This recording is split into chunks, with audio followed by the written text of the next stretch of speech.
الحمد لله رب العالمين والصلاة والسلام على سيد المرسلين وعلى آله وصحابه أجمعين. قال الله تعالى في القرآن العظيم والفرقان المجيد بعد أعوذ بالله من الشيطان الرجيم بسم الله الرحمن الرحيم.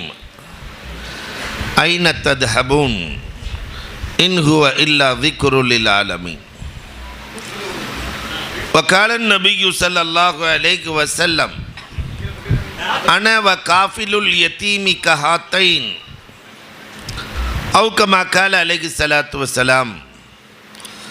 صدق الله مولانا العظيم وصدق رسوله النبي الكريم ونحن على ذلك من الشاهدين والشاكرين والحمد لله رب العالمين.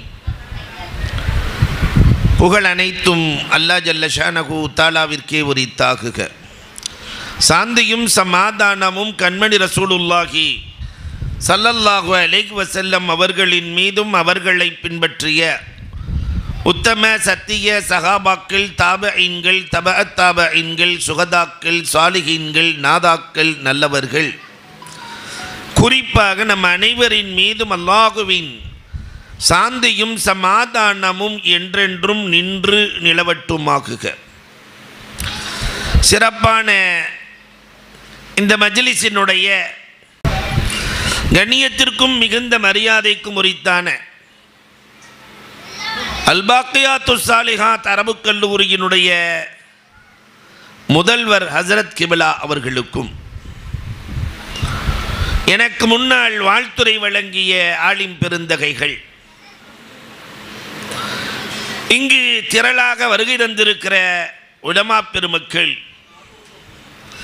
ஜாஃபர் அலி ஹாஜியார் அவர்களின் குடும்பத்தார்கள், அவர்களுடைய புதல்வர்கள், மருமகன் அவர்கள், இங்கே வருகை தந்திருக்கிற கோவையிலிருந்து வருகை தந்திருக்கிற ஷவுக்கத் அலி ஹாஜியார் அவர்களுடைய குடும்பத்தார்கள், மங்களத்திலிருந்து மணமகிழ்வோடு வருகை தந்திருக்கிற பாசத்திற்குரிய உத்தவல்லி ஹாஜா ஹாஜியார் அவர்கள், இதுபோன்று வருகை தந்திருக்கிற ஆன்றோர்கள், சான்றோர்கள், தாய்மார்கள், இளைஞர்கள், இங்கே படித்து கொண்டிருக்கிற மாணவ கண்மணிகள், உங்கள் அத்துணை பேர்களுக்கும் இதையெல்லாம் தாண்டி கழுகு பார்வையோடு யாரை இந்த நிறுவனத்திற்கு தேர்வு செய்தால் அது பொருத்தமாக இருக்கும், அந்த வேகம் விவேகம் அனைத்தும் ஒரு சேர பெற்றிருக்கிற கண்ணியத்திற்குரிய அருமை இளவல் முஹம்மது இஸ்மாயில் தாவூதி ஹஜ்ரத் அவர்களுக்கும், இங்கே பயிற்றுவிக்கிற ஆசிரியர் பெருமக்கள் அத்துணை பேர்களுக்கும் இஸ்லாத்தின் காணிக்கையான சலாத்தினை பதிலை எதிர்பார்த்து சொன்னவனாக, நிறைய பேர் சலான் சொன்னாங்க, பதில் கேட்கல, என் வார்த்தையை துவக்குகிறேன். அஸ்ஸலாமு அலைக்கும் வரஹ்மத்துல்லாஹி தஆலா வ பரக்காத்துஹு. அல்ஹம்துலில்லாஹ். அன்பிற்குரியவர்களே, நேரத்தின் அருமை கருதி எனக்கு பின்னால் என் ஆசிரியரும் பேச வேண்டி இருக்கிற காரணத்தினால் 12:40க்கு முடிப்பேன் என்ற உத்தரவாதத்தோடு ஒரு சில செய்திகளை உங்களோடு நான் பகிர்ந்து கொள்கிறேன். காலத்தால் அழிக்க முடியாதவர்கள் யார், அவர்களுக்கு இருக்க வேண்டிய குணாதிசயங்கள் என்ன, இதைத்தான் உங்களோடு நான் பகிரப் போகிறேன். ஒரு 10 குணங்களும் தன்மைகளும் இருந்தால் காலம் அவர்களை அழிக்காது, அவர்கள் மரித்ததற்கு பிறகும் வாழ்வார்கள். அதில் முதல் இலக்கணம் உறவுகளை நேசிப்பவர்கள். யார் உறவுகளை மன்னித்து நேசிக்கிறார்களோ அவர்கள் காலத்தால் அழிக்க முடியாதவர்களாய் மாறிப்போகிறார்கள். ஆனால் இன்னைக்கு உறவுகளின் நிலை எப்படி இருக்கிறது என்பதை எண்ணி பார்க்க வேண்டும். பெருமானார் ஸல்லல்லாஹு அலைஹி வஸல்லம் ஹஜ்ஜத்துல் வதா இறுதி பேருரை நிறைவாக சொன்னது, 90,000 பேர் வருகை தந்திருக்கிறீர்கள், உறவை முறித்த யாராவது இருக்கிறீரான்னு கேட்டாங்க. 90,000 பேர்த்தில் அதில் ஒரே ஒருத்தர் எந்திரிச்சார், நாயகமே நான் எங்கள் மாமனாரோட பேசுறதில்ல, பெருமானார் பேசிக்கொள்ளுங்கள் என்றார்கள். மாமனார் முந்திக் கொண்டார். அன்னையிலேருந்து இன்னைக்கு வரைக்கும் மாமனார் தான் முந்திக்குவார், மருமகன் நெஞ்ச நிமித்திட்டு தான் இருப்பார், மன்னிப்பு கேட்க மாட்டார். மாமனார் முந்திக் கொண்டார். மன்னித்துக் கொள்ளுங்கள் என்று கேட்டார். பெருமானார் கண்களில் கண்ணீர். அல்லாஹ்விடம் பேசினார்கள், ரப்பே, உன்னை சந்திக்க நான் தயாராகிவிட்டேன். எந்த நிலையில் தெரியுமா? என் உம்மத்தில் ஒருவர் கூட உறவை முறித்தவர் இல்லை. அந்த நிலை வர வேண்டும். ஆஜியாரினுடைய சகோதரர் அமர்ந்திருக்கிறார். இந்த உறவுகளின் பாசம் ஒரு மனிதரை காலத்தால் அழிக்க முடியாதவராய் மாற்றிவிடும். இரண்டாவதாக, அன்பு யாருக்கு இருக்கிறதோ, அன்பு உள்ளம் கொண்டவர்களை காலம் அழிக்க முடியாது. கண்ணியத்திற்குரிய ஆசிரியர் வள்ளுவரை கொண்டு வந்து அழகாய் நிறுத்திவிட்டு பேசினார். இந்த அன்பும் பாசமும் நிறைந்தவர்கள் வான்முற்றத்திற்கு கீழே அவர்களை அழிப்பவர்கள் யாரும் இல்லை. அதனால தான் பெருமானார் ஸல்லல்லாஹு அலைஹி வஸல்லம் வாழ்நாள் முழுக்க அன்பைத்தான் எடுத்து சென்றார்கள். கண்டிக்கல பெருமானார் ஸல்லல்லாஹு அலைஹி வஸல்லம் தன் கையால் போர்க்களத்திலே கூட வாளெடுத்து வெட்டாதவர்கள் வல்லல் நபி ஸல்லல்லாஹு அலைஹி வஸல்லம். நான் அடிக்கடி சொல்றது உண்டு, ஷேக் ஷாதி இந்த பெரியவங்களை பார்த்தோன்னு சொன்ன ஆரணி பாபாவெலாம் இருந்தாங்கல்ல, நம்ம காலத்தில் பார்த்தவங்க ஆரணி பாபா பெருசாக கேள்வி கேட்பாங்க, பதில் லேசாக வரும். எப்படி வாழ்கிறது பாபா? ரொம்ப குழப்பமான காலத்தில் வாழ்ந்துட்டுருக்குறோம், எப்படி வாழ்கிறது? ஒரே பதில், புளியம்பழம் மாதிரி வாழ்ந்துக்கோ. வந்தவருக்கு புரியலை. புளியம்பழம் மாதிரி வாழணும்னா புரியலையே. பழம் தோலில் ஒட்டாது, தோல் பழத்தில் ஒட்டாது. புளியம்பழம் பழம் தோலில் ஒட்டாது, தோல் பழத்தில் ஒட்டாது. அதே மாதிரி துனியாவில் தான் வாழணும், ஆனால் துனியாவோட ஒட்டாமல் வாழணும். பெரிய கேள்விக்கு சின்ன பதில். இதே மாதிரி தான் ஷேக் ஷாதி சக்கராத் ஹாலில் இருக்கிறார். மனுஷன் 85 வயசு, கை காலெலாம் வேலை செய்ய மாட்டேங்குது. அவர்கிட்ட போய் ஒருத்தர் கேட்டார், நான் எப்படி வாழ்கிறதுன்னாரு. வாயை திறந்து காட்டி வாய் மாதிரி வாழ்ந்துக்கோன்னாங்க. அப்போ இப்போ அவருக்கு வாயை மட்டும்தான் திறக்க முடியும், கை காலெலாம் வேலை செய்யலை. வாய் மாதிரி வாழ்ந்துக்கோ. அந்த பாய் மாதிரி வாழ்ந்து கொண்டா வாழலாம், வாய் மாதிரி வாழ்ந்து கொண்டா எப்படி வாழ்கிறது? வந்தவருக்கு புரியலை. என்ன சொல்லுகிறீர்கள்? ஷேக் ஷாதி சொன்னார்கள், தம்பி, 25 ஆண்டுகளுக்கு முன்னால் இந்த வாய்க்குள்ளே எவ்வளவு பற்கள் இருந்தது பார்த்தாயா? ஆமாம் பார்த்தேன், அழகாக இருக்கும், உங்கள் பல்லு சிரிப்பு அழகாக இருக்கும். இப்போ அந்த பல்லு இருக்கா? இல்லை. ஆனால் பக்கத்தில் இருந்த நாக்கு இப்போ இருக்கான்னு கேட்டாங்க. ஆமாம், அன்னைக்கும் இருந்துச்சு, இன்றைக்கும் இருக்குது, நாக்கு இருக்குது. அப்போ தான் ஷேக் ஷாதி சொன்னார்கள், கடினமாக இருந்த பல் காணாமல் போனது, பக்கத்தில் இருந்த மென்மையான நாவு இன்னமும் இருக்கத்தான் செய்கிறது. அப்ப கடினம் காணாமல் போகும், மென்மை என்றைக்குமே வாழும். அதனாலதான் ஆஜியாரினுடைய அந்த கடினங்கள் எல்லாம் காணோம். அவர்கள் மென்மையாக நடந்து கொண்ட செயல்கள் அத்தனையும் இன்றைக்கு வரலாறாய் பதிவு செய்யப்படுகிறது. அதனால யாரிடத்தில் மென்மையும் அன்பும் இருக்கிறதோ தண்ணி மாதிரி மென்மையா இருக்கணும். அல்லாஹு அக்பர். இந்த மென்மையான தண்ணீர் சொரசொரப்பான பாறையையும் அடித்து மென்மையாக்கிவிடும். எவ்வளோ பெரிய சொரசொரப்பு, அடிச்சு அடிச்சு அடிச்சு. இந்த மென்மைக்கு ஒரு பழக்கம், பெண்மையும் மென்மையும் ஒன்று. அந்த பெண்மை அடிச்சு அடிச்சு சொரசொரப்பான ஆம்பளைய இஸ்மாயில் என்ன அஜரத்தை கத்திய காட்டில அல்ல, சொல்லை காட்டி திருத்திய வரலாறுகள் உண்டு.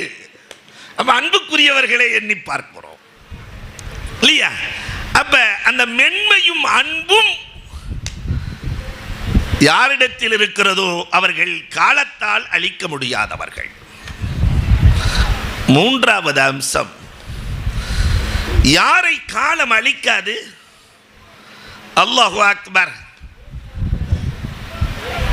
யார் தலாக்கீஹி அலா வஜ்ஹின் தலிக், மற்றொருவரை பார்க்கிற போதெல்லாம் புன்னகை பூத்து சலாத்தை சொல்லுகிறார்களோ அவர்களை காலம் அளிக்காது. இந்த புன்னகை உணர்வு, சலாத்தை பரத்துதல், இந்த ரெண்டும் லேசான காளியம். ஆனால் அதை இந்த உம்மத்து எடுக்கவே இல்லை. மாலிக் இப்னு தீனார் ரஹ்மத்துல்லாவுக்கு 27 வருஷமா ஒரு பிரச்சனை.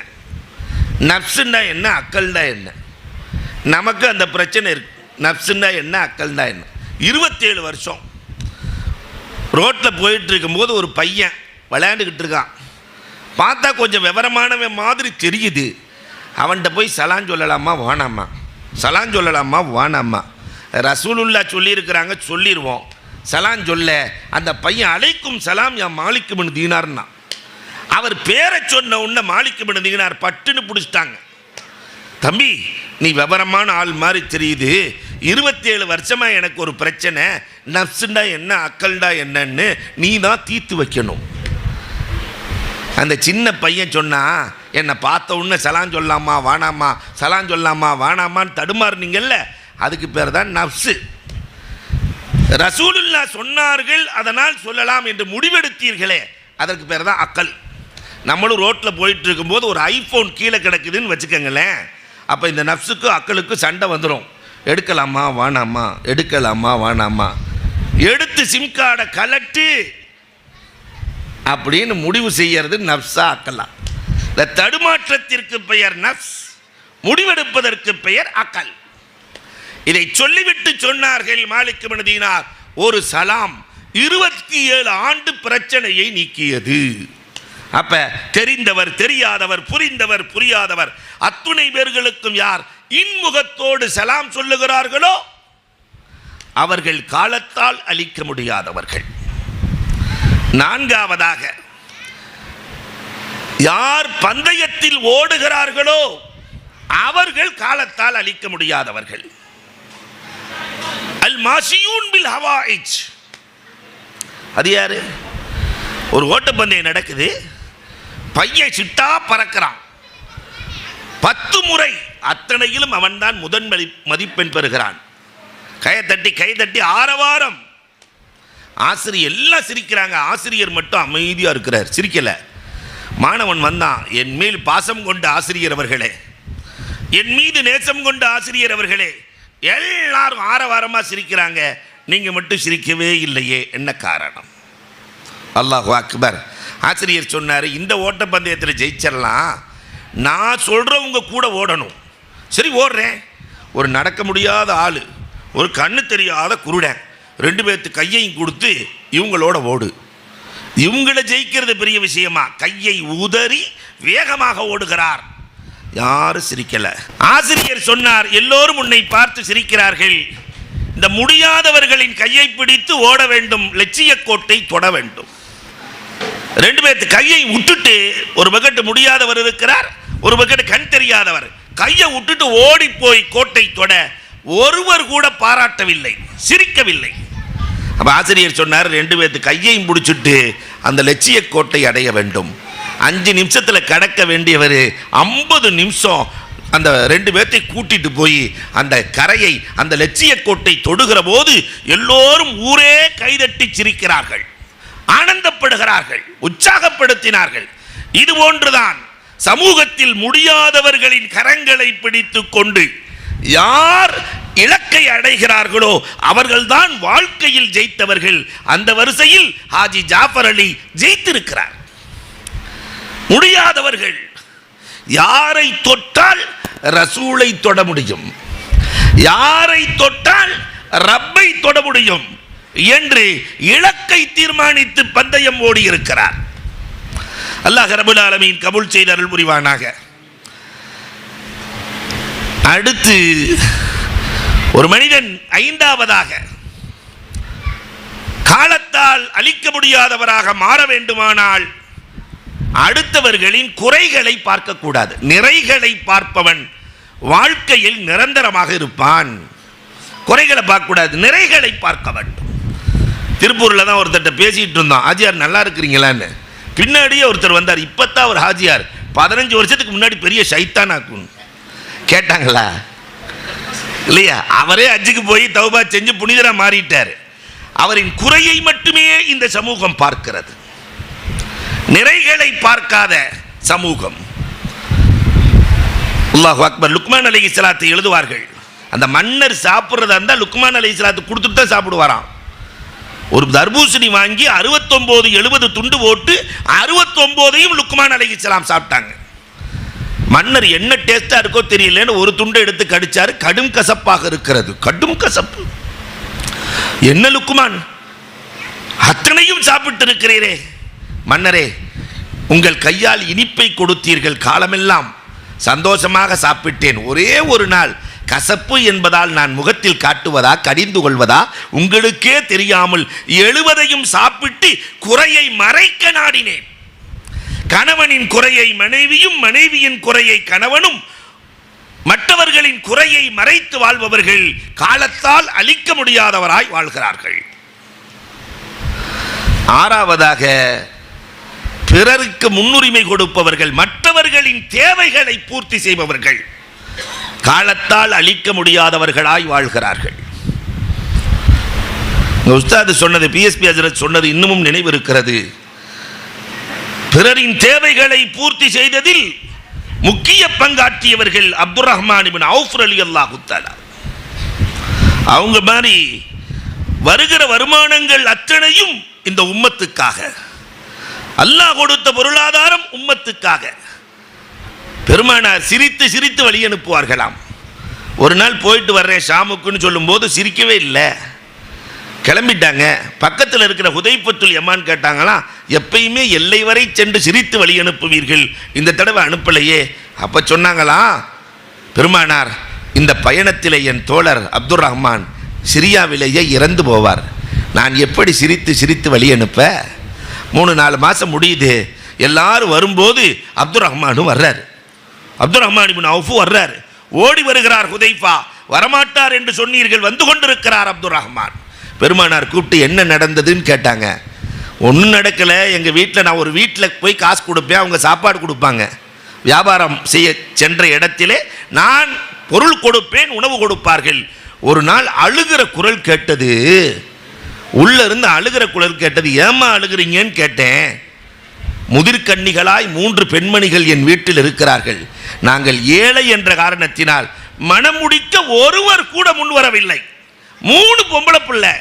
அப்துர் ரஹ்மான் இப்னு அவுஃப் சொன்னாங்க, ரசூலுல்லாஹ்ட்ட, நாயகமே, நம் தோழர்களிடத்திலே சொன்னேன், மதீனாவிலிருந்து வியாபாரத்திற்கு சென்றவர்களிடத்திலே சொன்னேன், 3 பொம்பளை பிள்ளை வீட்டில் இருக்கு, யார் கல்யாணம் பண்ணிக்கிறீங்க? 3 இளைஞர்கள் முன் வந்தார்கள், மனமுடித்து கொடுத்தேன். நான் செஞ்சது அவ்வளவுதான். அவங்க வாக்கப்பட்டு வீட்டுக்கு தான் வந்திருக்கிறாங்க. பெருமானார் அழைத்தார்கள். 3 பேர்த்தையும் அழைச்சி, அப்துர் ரஹ்மான் உங்களுக்கு கல்யாணம் பண்ணி கொடுத்தாரா? ஆமாம் கொடுத்தாரு. நீங்கள் என்னம்மா செஞ்சீங்க? அந்த 3 பொம்பளை பிள்ளையும் சொல்லிச்சு, நாங்கள் 2 ரக்காத் தொழுது அல்லாஹ்ட்ட கேட்டோம், எங்கள் ஒவ்வொருவரின் வயதிலிருந்து 10 வயதை இந்த அப்துர் ரஹ்மானுக்கு கொடுத்து விடு. ஒவ்வொரு வயதிலிருந்து 10 வயது சொன்னார்கள் பெருமானார். அப்துர் ரஹ்மான், அல்லாஹ் உங்களுக்கு 30 வயதை அதிகமாக்கி விட்டார். பிறரின் தேவைக்கு முன்னுரிமை கொடுப்பவர்கள் காலம் கடந்தும் அழிக்கப்படாதவர்களாய் வாழ்ந்து கொண்டிருக்கிறார்கள்.